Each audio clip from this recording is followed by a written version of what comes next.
ఈరోజు నేను మా క్లెమాటిస్ దీని పేరు క్రీపరు ఎంత బాగా పూసిందో చూడండి. ఇవి పువ్వులు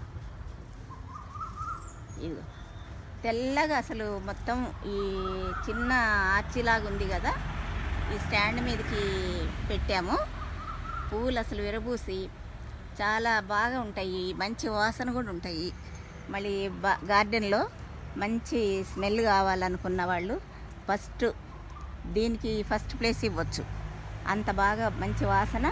ఎప్పుడు తేనెటీగలు చెట్టు నిండా ఎప్పుడు తిరుగుతూ ఉంటాయి తేనెటీగలు. చూడండి ఇట్లా గుత్తులు గుత్తులుగా పూలు.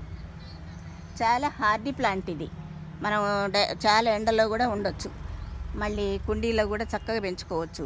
14 ఇంచుల కుండీ అయితే చాలా బాగుంటుంది.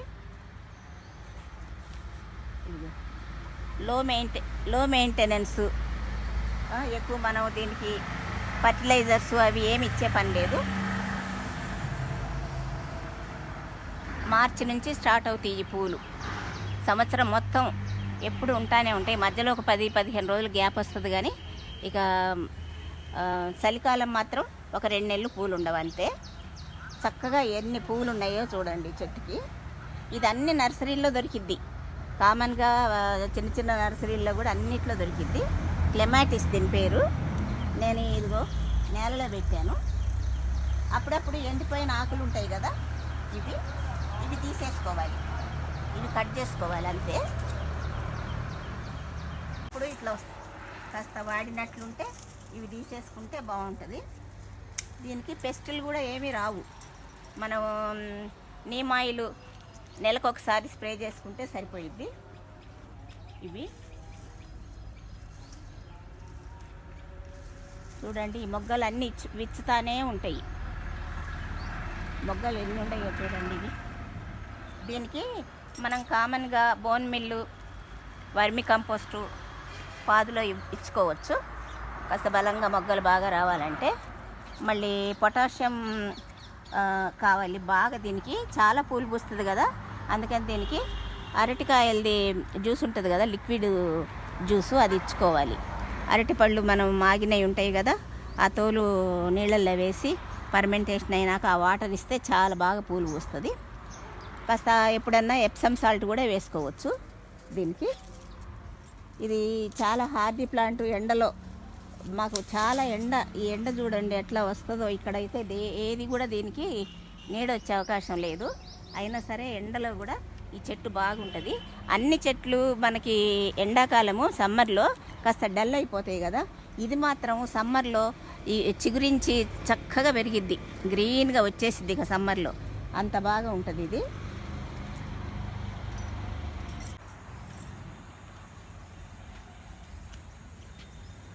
దీనికి ఒక సైడు డ్రాగన్ ఫ్రూట్ కూడా ఉంది.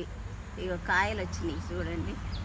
ఇక్కడొకటి వచ్చింది, అక్కడొకటి వచ్చింది.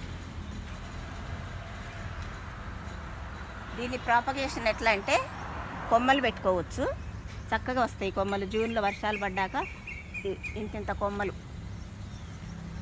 కాస్త లావువి చూసి ఇట్లా ఇంతింత కొమ్మలు కొంచెం సైజు లావుగా ఉన్నాయి చూసి తీసుకొని ఇట్లా ఆకులన్నీ కట్ చేసుకోవాలి. ఆకులన్నీ కట్ చేసుకొని పెట్టుకుంటే చక్కగా కొమ్మలతోటి మనం ఎన్ని మొక్కలైనా చేసుకోవచ్చు. జూన్ నుంచి ఎప్పుడైనా సరే ఇట్లా కట్ చేసి పెట్టేసుకుంటే చక్కగా వస్తాయి ఇవి.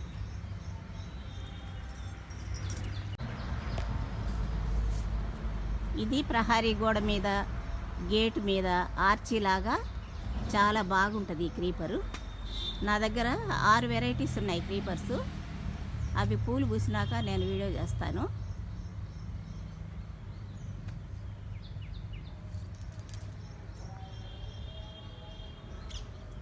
దీన్ని కుండీలో పెట్టుకుంటే 40% కంపోస్ట్ వేసుకోవాలా, 30% ఏమో ఇసుక, ఇంకొక 30% ఏమో ఏదైనా సరే మట్టి వేసుకోవచ్చు. కొంచెం కర్ర సపోర్ట్ ఇవ్వాలి. కుండీలో అయినా సరే ఒక కర్ర పెట్టేసి మధ్యలో కట్టేసి వదిలేస్తే ఆ కుండీలో కూడా ఇట్లనే గుబురుగా చక్కగా వస్తుంది. పూలు అయిపోయినాక ఎప్పుడు నేను ఇది ఈ కొమ్మలన్నీ ఈ వేలాడుతూ ఉన్నాయి కదా, ఈ కొమ్మలన్నీ కట్ చేస్తాను. కట్ చేస్తే మళ్ళీ చక్కగా గుబురుగా వచ్చేసి మళ్ళీ పూలు వస్తాయి. ఇట్లా ఒక లైన్గా ఇట్లా కట్ చేసేస్తాను ఇవన్నీ. ఈ క్రీపర్ మాత్రం నాకు చాలా ఇష్టం. ఇది చక్కగా మంచి వాసన ఉంటుంది, చాలా అందంగా చెట్టు నిండా పూలు ఉంటాయి, బాగుంటాయి. నైటు వర్షం పడ్డది, చాలా రెక్కలు రాలిపోయినాయి, లేకపోతే ఇంకా చాలా బాగుండేవి. మాకు బాగా వర్షం పడ్డది. మా లోటస్ చూడండి ఎంత బాగా పూసినాయో.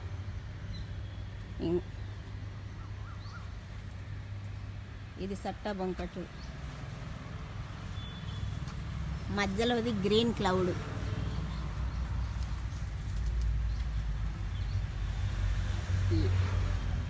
విత్తనాలు కూడా వస్తున్నాయి, కానీ ఈ ఎండలకి అవి ముదురుతాయో లేదో, పీలగా అయిపోయి రాలిపోతాయేమో అని అనిపిస్తుంది. ఇగో చూడండి, వీడియో చూశారు కదండి, సబ్స్క్రైబ్ చేసుకోండి, మీ ఫ్రెండ్స్కి షేర్ చేయండి, లైక్ ఇవ్వండి. మళ్ళీ నెక్స్ట్ వీడియోలో కలుద్దామండి.